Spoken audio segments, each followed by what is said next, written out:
이 시간 우리 하나님 말씀 함께 읽도록 하겠습니다. 요한복음 17장 1절부터 우리 8절까지만 함께 읽도록 하겠습니다. 예수께서 이 말씀을 하시고 눈을 들어 하나님을 우러러 이르시되 아버지여 때가 이르렀사오니 아들을 영화롭게 하사 아들로 아버지를 영화롭게 하게 하옵소서. 아버지께서 아들에게 주신 모든 사람에게 영생을 주게 하시려고 만민을 다스리는 권세를 아들에게 주셨음이로소이다. 영생은 고 유일하신 참 하나님과 그가 보내신 자 예수 그리스도를 아는 것이니이다. 아버지께서 내게 하라고 주신 일을 내가 이루어 아버지를 이 세상에서 영화롭게 하였사오니 아버지여 창세전에 내가 아버지와 함께 가졌던 영화로서 지금도 아버지와 함께 나를 영화롭게 하옵소서. 세상 중에서 내게 주신 사람들에게 내가 아버지의 이름을 나타내었나이다. 그들은 아버지의 것이었는데 내게 주셨으며 그들은 아버지의 말씀을 지키었나이다. 지금 그들은 아버지께서 내게 주신 것이 다 아버지께로부터 온 것인 줄 알았나이다.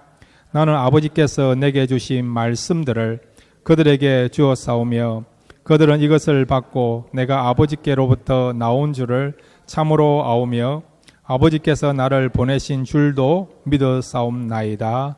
아멘. 이 시간 우리 같이 기도하시겠습니다. 기도하실 때에 오늘 말씀을 통해서 다시 한번 은혜 받게 해주시고 또 말씀이 우리 마음에 심겨짐으로 말미암아 이 말씀 붙잡고 살아갈 때에 우리의 삶 속에 놀라운 역사와 변화가 나타날 수 있도록 이 시간 말씀을 사모하시면서 우리 다 같이 주여 한번 부르고 함께 기도하시겠습니다. 주여 아버지 하나님 감사합니다. 이 시간 주님 앞에 나와서 저희들 말씀 듣기를 원합니다. 은혜 베풀어 주시고 축복해 주시고 역사하여 주옵소서. 이 말씀이 아버지 하나님 살아있는 말씀, 생명 말씀, 능력의 말씀이 되게 하여 주옵소서. 주님을 의지하고 바라볼 수 있는 그런 말씀이 되게 하여 주옵소서. 말씀을 통해서 다시 한번 힘을 얻게 해주시고 하나님을 만나게 해주시고 하나님의 평강을 우리가 누릴 수 있는 귀한 시간 될 수 있도록 말씀 가운데 역사하여 주옵소서. 이 자리에 참석한 우리 분들을 하나님 축복해 주시고 말씀으로 채워주시고 이 말씀이 다시 한번 우리를 살리는 말씀, 우리를 치유하고 회복해 주는 말씀, 세상을 향했던 그런 우리의 시선들이 이제는 하나님을 향하여 우리 시선들이 고정되고 또 하나님을 바라볼 수 있는 그런 놀라운 변화가 나타날 수 있는 말씀이 되도록 도와주옵소서. 우리 하나님의 말씀을 역사하는 줄 믿습니다. 저들 정말 사모하는 마음으로 겸손한 마음으로 말씀을 받을 때에 이 말씀이 오늘 우리 마음에 심겨지고 역사함으로 다시 빛을 볼 수 있는 귀한 시간 될 수 있도록 말씀 가운데 역사하여 주옵소서. 사모하며 말씀 듣기를 원합니다. 예수님의 이름으로 간절히 기도드렸습니다. 아멘. 아멘.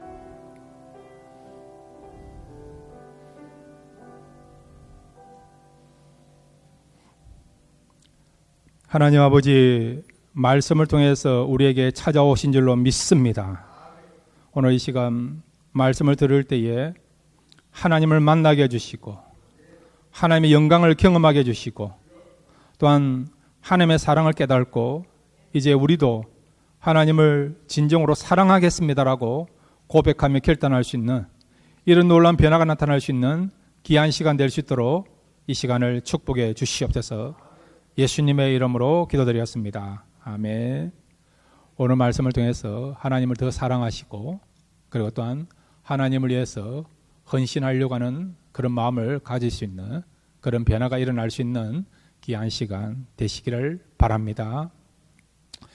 이 오늘 말씀의 내용은 예수님의 기도에 관한 내용이에요.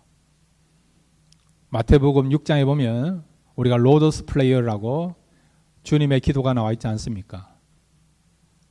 이 마태복음 6장에 나와 있는 주님의 기도는 제자들에게 우리가 어떻게 기도해야 될 것인가, 기도에 대해서 가르치는 그런 내용을 가지고 주님께서 말씀하신 것이 바로 로더스 프레이어, 주님의 기도죠. 그런데 오늘 본문에 나타나 있는 이 예수님의 기도는 바로 예수님이 직접 기도하신 것입니다. 가르치기 위해서 기도의 원리를 말씀하신 것이 아니고 바로 주님이 직접 기도하신 내용이에요. 이 요한복음 17장에 보면 주님의 기도하시는 내용이 나오는데 특별히 세 가지 내용을 가지고 기도하고 계신 것을 보게 됩니다. 오늘 두 가지를 살펴보고 다음 주 마지막 한 가지 더 살펴보겠습니다. 그래서 오늘 예수님의 기도를 통해서 우리도 어떤 내용을 가지고 기도해야 될 것인가 그것을 알고 그렇게 기도함으로 기도의 역사가 나타나고 또 여러분들의 기도의 지경이 넓혀질 수 있는 귀한 시간 되시기를 바랍니다. 그러면 첫 번째로 예수님은 무엇을 위하여 어떤 내용을 가지고 기도했습니까? 한번 따라해 주시기 바랍니다. 아버지와 아들을 영화롭게 하옵소서. 예, 오늘 성경 여러분 요한복음 17장 1절과 2절입니다. 함께 읽겠습니다. 시작. 예수께서 이 말씀을 하시고 눈을 들어 하늘을 우러러 이르시되 아버지여 때가 이르렀사오니 아들을 영화롭게 하사 아들로 아버지를 영화롭게 하게 하옵소서.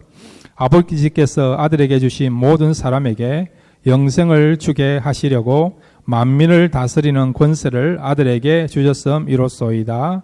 아멘. 예.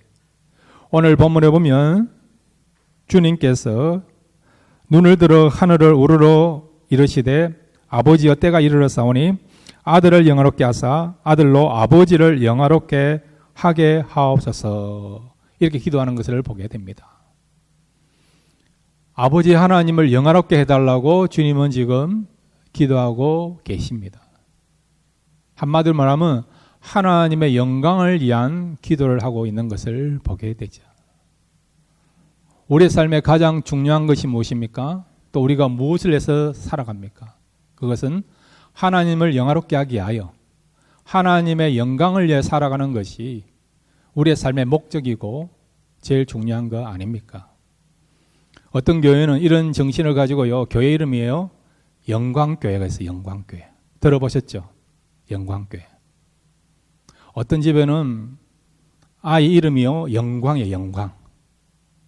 예, 제가 알고 있는 어떤 사람은 김영광, 엄영광 이름을 가진 자녀들이 있더라고요. 저희 집에도 이 영광의 뜻을 가진 사람이 한 사람 살고 있어요. 궁금하십니까? 그러면 개인적으로 찾아오시면 제가 정확하게 자세하게 누구인가 이렇게 지목해서 알려드리겠습니다. 자, 그런데 여러분 우리가 하나님을 영화롭게 영광을 위해 산다. 이것은 가장 아름답고 가장 가치 있는 그런 삶이 될 수 있지요. 주님은 사실 이 하나님의 영광을 위하여 하나님을 영화롭게 하도록 하기 위하여 이 땅에 오셨습니다. 그래서 요한복음 17장 4절에 보시면 우리 같이 읽겠습니다. 요한복음 17장 4절입니다. 시작. 아버지께서 내게 하라고 주신 일을 내가 이루어 아버지를 이 세상에서 영화롭게 하였사오니. 아멘. 지금까지 3년 반 동안 예수님이 사역하시면서 예수님의 영광을 위하여 산 것이 아니고 하나님의 영광을 위하여 살아오셨고 사역을 하셨다는 거예요. 모든 초점이 하나님의 영광을 위해서 살으셨고 그 중심을 가지고 사역하셨다는 겁니다.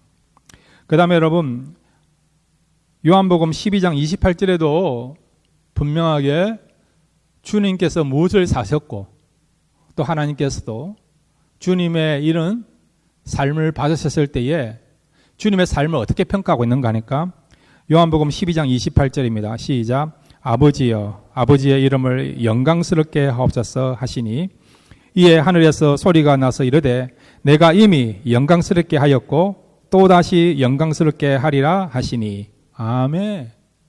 예수님은 하나님을 영광스럽게 하나님을 영화롭게 그렇게 하기 위하여 살아오셨고 사역하셨고 그리고 또한 나를 통해서 하나님께서 영광을 받게 해달라고 하나님께서 영화로운 분으로서 세상 사람들이 알려지게 해달라고 그렇게 소원하며 기도하신 것을 보게 되었죠. 그런데 하나님께서 이미 주님의 삶을 통해서 내가 영화롭게 되었고 영광을 받았다라고 앞으로도 영광을 받을 거라고 그렇게 확인해 주시고 또 말씀해 주신 것을 보게 되죠. 그 다음에 여러분 빌립보서 2장 10절에 보면 주님이 모든 사역을 마치시고 다시 하늘로 복귀하셨습니다. 그랬을 때에 하나님께서 주님의 삶을 뭐라고 평가하시느냐? 빌립보서 2장 11절 말씀입니다. 함께 읽겠습니다. 시작. 모든 입으로 예수 그리스도를 주라 시인하여 하나님 아버지께 영광을 돌리게 하셨느니라. 아멘. 하나님께서 영광 받으시는 그런 역사가 나타날 수 있도록 주님은 그렇게 사셨다고 말씀하고 있는 거죠. 여러분, 예수님이 누굽니까? 진리시고 참이시고 우리의 주가 되시는 분이 예수님 아니십니까? 우리의 삶에 있어서 중요한 방향을 제시한 분이 예수님이시고 롤 모델 되시는 분이 예수님 아니십니까? 예수님이 이 땅에 오셔서 모든 초점이 하나님을 영화롭게 하게 하여 하나님께 영광 돌리기 위해서 살아가신 거죠. 그분이 주고 진리가 되시고 참이시다 한다면 우리도 그렇게 살아야 된다는 겁니다. 자, 근데 오늘 본문에 보면 예수님께서 아버지가 영광받게 하여 아버지가 영화롭게 되게 하여 그렇게 기도하신다 했어요. 그러면서 아들도 아버지처럼 영화롭게 해달라고, 아들도 아버지가 영광을 받는 것처럼 나도 영광을 받게 해달라고 그렇게 주님께서 기도하신 것을 보게 됩니다. 구체적으로 예수님은 어떤 영광을 원하시는가?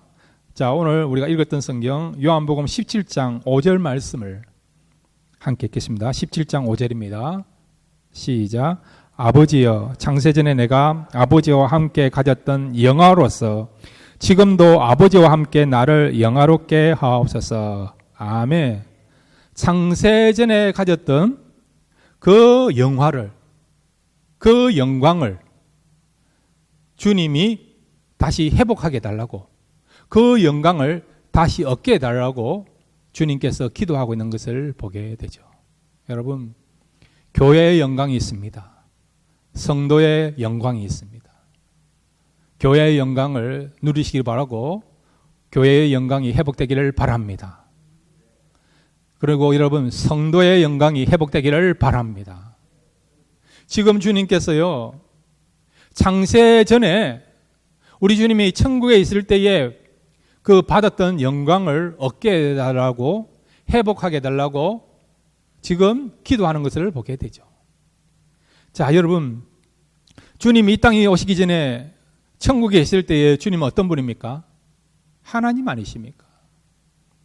빌립보서 2장에 보면 그는 근본 하나님의 본체시나 하나님의 동등됨을 취할 것을 취하지 아니하시고 오히려 사람이 되어 종이 되어서 십자가같이 죽으셨다라고 말씀하고 있지 않습니까? 원래 예수님은 하나님이세요. 영광을 받으시는 하나님이십니다. 요한계시를 보면 예수님이 다시 하나님의 그 자리에 복귀하실 때, 천국으로 다시 주님께서 복귀하실 때에 24장로들이 하나님과 어린 양 되시는 예수님을 찬양하고 내 생물들이 하나님과 예수님을 경배하고, 그 다음에 여러분, 천군 천사들이 하나님과 더불어 예수님을 또 경배하고 찬양하는 모습을 우리가 보고 있지 않습니까? 그것뿐만 아니라 모든 피조물 세계가 하나님과 예수님을 향하여 경배하고 찬양하는 모습을 우리가 계시록에서 보고 있지 않습니까? 그러니까 예수님은 하나님이셨기 때문에 이런 영광을 받으신 분이에요. 그런데 예수님이 이 땅에 오셔서 우리를 위하여서 피를 흘리시고 죽으신 것이죠. 또 이 땅에 오셔서 멸시와 천대를 받으신 것이죠.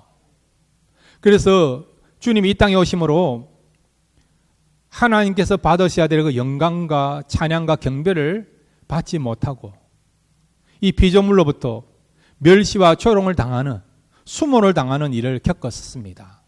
자, 그런데 주님은요, 어떻게 해요? 다시 하늘나라에서 주님이 받았던 그 영광을 회복하게 달라고 그렇게 기도하고 있는 것을 보게 되죠. 자, 그런데 여러분, 우리 예수님이 하늘나라에서 받았던 그 영광, 그것을 다시 회복하기 위해서는 하나의 전제 조건이 있습니다. 오늘 요한복음 여러분 17장 4절에서 말씀해 주고 있습니다. 요한복음 17장 4절을 같이 읽겠습니다. 시작. 아버지께서 내게 하라고 주신 일을 내가 이루어 아버지를 이 세상에서 영화롭게 하였사오니. 아멘. 그냥 예수님께서 다시 영광을 받으시고 영원한 존재가 되는 것이 아니라 아버지께서 이루라고 하신 것을 이룰 때에, 아버지께서 맡기신 그 사명을 감당할 때에 비로소 우리 예수님도 하나님처럼 영광을 받으시고, 그 다음에 또한 그 하나님의 영광을 다시 회복할 수 있는 그런 역사가 나타난다는 것을 말씀해 주고 있는 것이죠. 그러면 하나님께서 예수님께 맡기신 그 일이 무엇입니까? 아버지 하나님께서 이루라고 하신 그 일이 무엇입니까? 그것이 무엇이죠? 예수님이 이 땅에 오셔서 죽으시는 거죠. 십자가를 지시는 것이죠. 고난의 잔을 마셔야 되는 겁니다. 지자들을 통해서 배신의 잔을 마셔야 되는 겁니다. 사람들로부터 수모당하고 모욕당하는, 가장 낮은 자리까지 내려가는 그런 비하의 잔을 마셔야 되는 것입니다. 이것을 감당할 때에 비로소 주님은 하나님의 영광의 자리에 복귀할 수 있고, 하나님이 영광 받으시고 하나님이 영화로운 분이 되는 것처럼 예수님도 그렇게 될 수 있다는 것을 말씀해 주고 있죠. 그러면 우리에게 주는 교훈이 있습니다.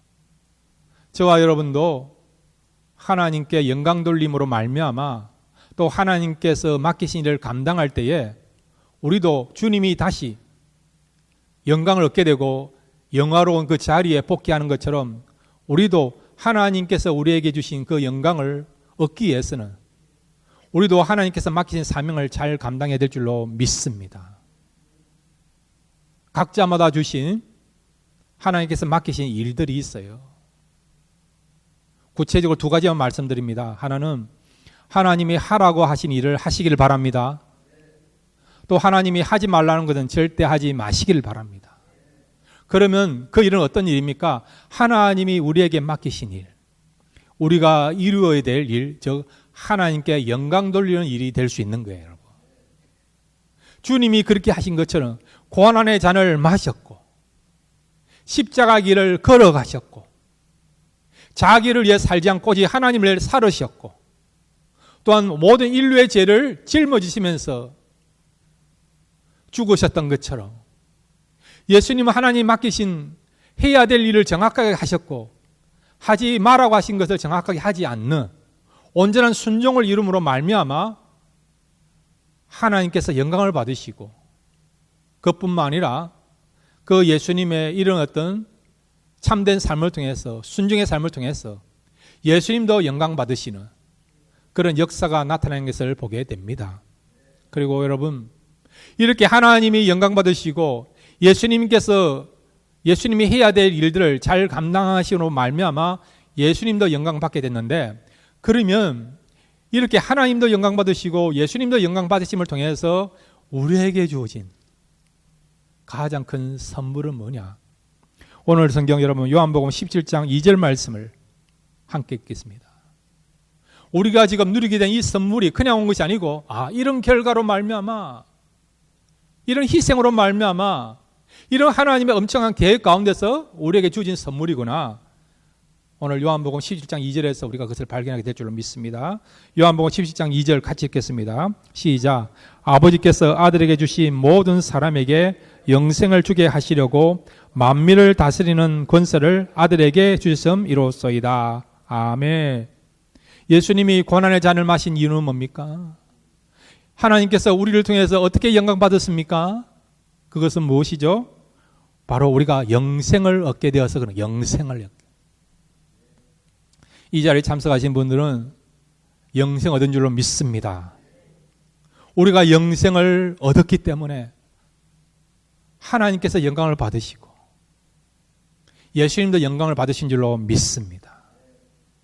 자, 여러분 한번 보세요. 우리는 영생을 받을 수 있는 사람이 아니지 않습니까? 영생이 바로 구원이고 하나님과 영원토록 함께 사는 삶을 말하는 것입니다. 멸망의 자리에서 생명의 길로, 구원의 길로 우리가 들어가게 된 것을 말하죠. 마귀의 종이었던 우리가 이제는 그런 신분을 탈피해서 이제는 하나님의 자녀가 되고 주님의 신부가 되고 천국을 상속할 수 있는 그런 상속자로 우리의 신분이 바뀌게 되게 된 것입니다. 이것이 여러분 우리가 누리고 있고 가진 영생이라 할 수 있죠. 여러분. 그래서 우리가 영생을 생각할 때마다 우리에게 영생을 주신 하나님께 우리가 감사하지 않습니까? 찬양하지 않습니까? 경배를 올리지 않습니까? 나 같은 죄인을 살려주셔서 예수를 믿게 하시고 영생을 얻게 하시고 천국 들어가게 하신 하나님께 감사하는 마음을 가지고 하나님께 영광 돌리지 않습니까? 그뿐만 아니라 예수님에 대해서도 우리가 감사하지 않습니까? 이런 영생을 얻게 하게 주님이 오셔서 피 흘려주시고 멸시와 수모를 당하시고 죄인 취급을 받으시고 그럼에도 불구하고 주님은 우리가 영생 받을 것을 기뻐하시면서 자원한 마음으로 고난의 잔을 그 다음에 십자가의 잔을 하나님께 버림받아야 되는 그런 버림받는 잔을 마신 것처럼 이런 주님의 은혜와 사랑을 생각하면 우리는 어떻게 해요? 주님께 감사하고 주님께 영광 돌리시는 것을 우리가 알고 있고 또 그렇게 살고 있지 않습니까? 그러니까 여러분 하나님이 영광을 받으면 받을수록 주님께서 영광을 받으면 받을수록 어떤 일이 벌어지느냐? 바로 많은 사람들이 영생을 얻게 되는 영생의 역사가 나타나는 일들이 나타나게 된다는 것을 말씀해 주고 있습니다. 여러분 저와 여러분 가장 영광스러운 영생이라는 선물을 받았습니다. 그렇지만 아직도 이 영생의 선물을 받지 못한 사람이 있지 않습니까?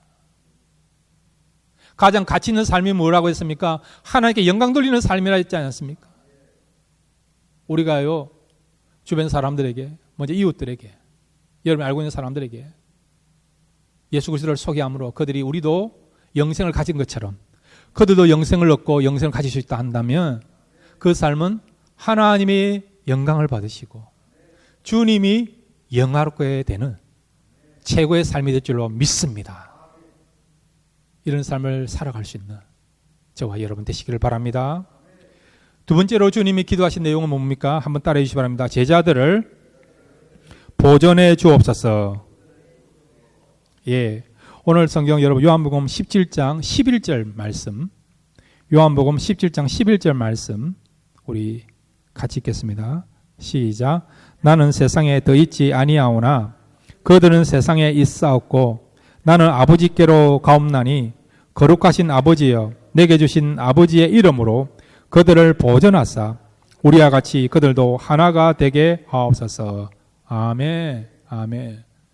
주님은 조금 있으면 십자가의 형벌을 지시면서 죽으십니다. 그리고 사흘 만에 부활하십니다.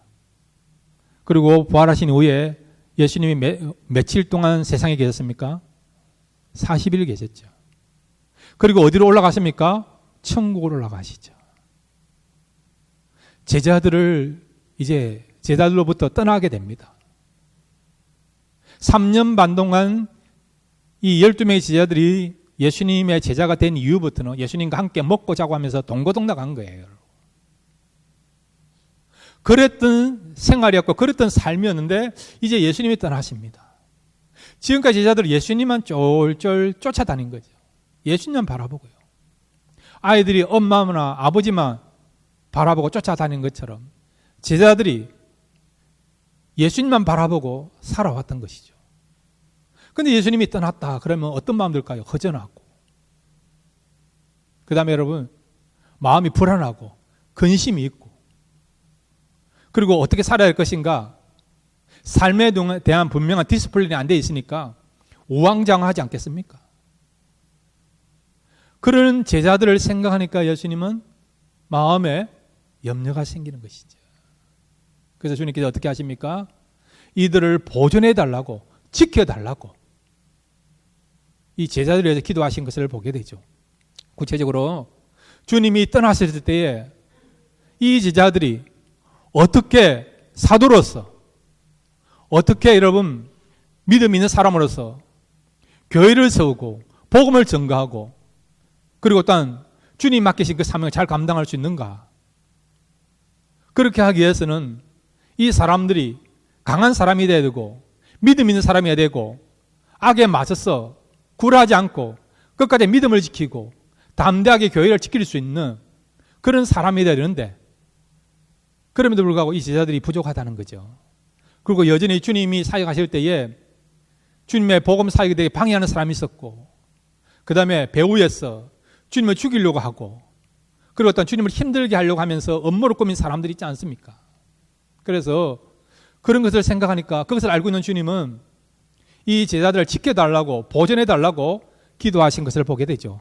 그러면 구체적으로 누구로부터 어떤 세력으로부터 이 제자들을 지켜달라고 주님은 기도하고 계십니까? 요한복음 우리 17장 15절 말씀을 함께 읽겠습니다. 시작. 내가 비옵는 것은 그들을 세상에서 데려가시기를 위함이 아니요 다만 악에 빠지지 않게 보존하기를 위함이니이다. 아멘. 악으로부터 빠지지 않도록 악으로부터 이들을 보호해달라고 기도하고 있는 거죠. 여러분 주기도문에 보면 시험에 들게 하지 마시고 다만 뭐에서 빠지지 않게요? 다만 악에서 구하옵소서. 악에서 구하옵소서. 악으로부터 이 제자들을 보호해달라고 악으로부터 이들이 빠지지 않도록 지켜달라고 기도하고 있던 것을 보게 되죠. 여기 악으로부터 보호해달라는 것은 악에 대한 개념이 두 가지예요. 첫째는 악한 자가 있다는 악한 자들. 지금도 여러분 악한 자들 있지 않습니까? 사람의 생명을 해하려는 사람 있지 않습니까? 남의 그런 물건이나 재산을 빼앗아 가려고 하는 악한 자가 있지 않습니까? 국가나 민족, 사회를 혼란시키는 그런 악한 자들이 있지 않습니까? 이뿐만 아니라 여러분 사도들이 복음 전할 때에 얼마나 복음 전하는 것을 방해하면서 때로는 생명을 빼앗고 생명을 해하고 교회를 파괴시키고 교회를 무너뜨리려고 하는 그런 세력들이 있지 않습니까? 사도 바울은 빌립보서 3장에서 빌립보 교회를 향하여 개들을 삼가고 행악자들을 상가라고 말씀하고 있지 않습니까? 여기서 말하는 개들은 뭐냐? 바로 유대인들을 가리켜 유대인들. 행악자들은 여러분 교회를 무너뜨리려고 하는 그런 세력을 말하는 것이죠. 한마디로 악한 자들이 있다는 거죠. 지난주에 우리 임성근 선교사 모셔가지고 말씀을 전하시는데 임 목사님하고 교제하는 가운데서 인도를 해서 기도해달라고 이야기하시더라고요. 지금 인도는 여러분 힌두교 그런 정권이 들어서가지고 인도 전체를 힌두교 그런 신앙을 가지고 국가를 세우려고 하는 그런 가운데 있다는 거죠. 그 작업을 하고 있다는 것입니다. 그러니까 힌두교의 가장 반대되는 세력이 무엇이죠? 기독교 아닙니까? 기독교. 공산주의도 마찬가지입니다. 그러니까 힌두교 그런 나라를 만들려고 하다 보니까 그들 생각으로는 가장 걸림돌 되는 공동체가 교회라고 생각하는 것이죠. 그래서 대대적으로 지금 교회를 핍박하고 있고 선교사님들이 고통당하고 있는 피해를 보고 있는 그런 가운데 있다라고 하더라고요. 그래서 기도가 많이 필요한 가운데 있습니다. 인도뿐만 아니라 여러분 이슬람 문화권도 마찬가지고 중국은 더하고 중국 옆에 있는 나라가 어디죠? 북한은 더하지 않습니까? 지금도 여전히 교회를 핍박하고 성도를 핍박하고 선교사와 목회자들의 생명을 해하는 일들이 지구상 우리 방방곡곡에서 얼마나 많이 일어나고 있습니까? 이런 악한 자들이 있다는 것이죠. 뿐만 아니라 이 악에서 가장 중요한 핵심이 되고 실제적인 악의 권원이 되는 세력이 있죠. 누굽니까? 마귀죠. 마귀가 있지 않습니까? 마귀는 여러분 변장의 명수입니다. 과거에는 이렇게 무서운 존재로 나타났지만 지금은요 아니에요. 우리에게 접근해서 달콤한 유혹을 통해서 성도들을 믿음의 자리에서 신앙의 일에서 넘어뜨리려고 하는 것을 보게 되죠. 자, 여러분, 사탄이 처음에 아담과 하와를 접근했을 때 어떻게 합니까? 어떻게 접근합니까? 강교하게 접근하지 않습니까? 인간의 욕망을 자극시키지 않습니까? 또 진리를 왜곡시키지 않습니까? 그 선악과를 따먹으면 죽지 않는다. 죽지 않는다. 그 다음 뭐라고 얘기했습니까? 그것을 당하면 하나님같이 될 것이다. 네가 신이 될 것이다. 그렇게 달콤하게 강교하게 유혹하지 않습니까? 이런 사탄의 수법은요, 지금도 우리에게 다가오고 있어요, 여러분. 인권이라는 이유로, 자유라는 이유로 마음대로 해봐. 마음대로 해봐. 이 원하는 대로 해봐. 욕망이 이끄는 대로 해봐. 그럼 행복할 거야. 최고의 그런 쾌락을 누릴 거야. 그래 유혹을 하고 있어요, 여러분. 이런 속삭임에 여러분 넘어가지 마시길 바랍니다. 분별함을 가지시길 바랍니다. 까딱 잘못하면요, 이걸 마치 성령의 음성으로 듣고 우리가 그것을 먹거나 그것을 취함으로 결국 하나님과 우리 관계가 멀어지는, 죄에 빠지는 일들이 일어날 수 있다는 거예요, 여러분. 사탄은 지금 달콤하게 강교하게 우리의 욕망을 자극시키면서 유혹하고 있습니다, 여러분. 분별력이 필요한 것입니다.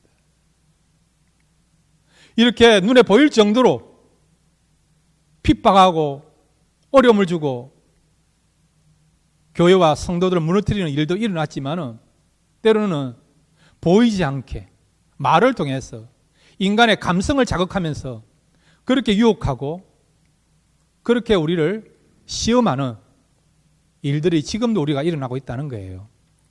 그래서 주님이 제자들로 하여금 악으로부터 빠지지 않고 악으로부터 보존되게 해달라 기도한 것처럼 저와 여러분도 여러분 자신들과 여러분의 가족원들과 교회와 성도들을 위해서 악으로부터 지켜달라고 보호받게 해달라고 기도해야 될 줄로 믿습니다. 여러분, 그러면 우리가 악으로부터 보호해달라고 기도하면 어떤 역사가 나타날까요? 두 가지예요. 첫째는 한번 따라해 주시면 하나님께서 악으로부터 지켜주신다. 이 사실 믿으시길 바랍니다. 지켜주십니다.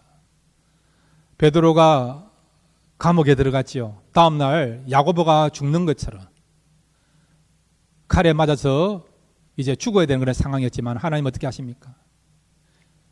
그런 헤롯이라는 그런 악한 계계로부터 베드로를 보호하여 주시고 지켜주셔서 탈출케 하신 것을 알고 있지 않습니까? 지금도 여러분 악인들이 교회를 무너뜨리려고 하고 있고 성도들을 죽이려고 하는 그런 업무로 꾸미지만은 하나님께서 지키시고 보호해 주셔서 교회를 지켜주시고 성도들을 보호해 준 것을 우리가 알고 있지 않습니까? 자, 여러분 앞으로 한 달 뒤면 8월 15일 무슨 날이죠? 강복절이죠. 강복절이죠. 근데 여러분 1945년 8월 15일 날 해방이 됐는데 근데 일본이 8월 17일 날 1945년 8월 17일 날 어떤 업무를 꾸몄는가 하니까 이 한반도를 더욱더 식민지화하고 또한 지배하기 위해서 그래서 기독교인들과 또 한국에 있는 지도자들 가운데 20만 명을 축출해서 그날에 죽일 업무를 꾸민 것이죠. 이런 기독교인들과 그 다음에 한국 사회의 그런 지도자들을 없애버리면 계속해서 한국을 마음대로 식민지하고 통치하실 것 같은 그런 계획을 가지고요. 8월 17일 날 1945년 8월 17일 날 그런 어떤 죽일 업무를 꾸몄던 것입니다. 그런데 놀라운 것은 1945년 8월 6일 날 히로시마의 원자탄 하나가 터뜨려졌고요. 3일 뒤에 1945년 8월 9일 날 나가사키에 원자폭탄이 하나 터뜨려져서 20만 명이라고 하는 일본 사람이 죽는 일이 일어났습니다. 일본은 1945년 8월 17일 날 한국의 기독교인들과 또 지도자들을 죽일 음모를 꾸몄는데, 그것도 20만 명이라고 하는 한국 사람을 죽일 음모를 꾸몄는데, 하나님께서는 그런 음모로부터, 악인의 계계로부터 보호하여 주시고 지켜주셨어. 8월 17일이 아닌 8월 6일 날과 8월 9일 날 원자탄 두 방이 터뜨리면 말미암아 결국 일본에 있는 사람들 20만 명이 죽고 항복하게 되는 결과가 나타나게 되게 된 것을 보게 되는 것이죠.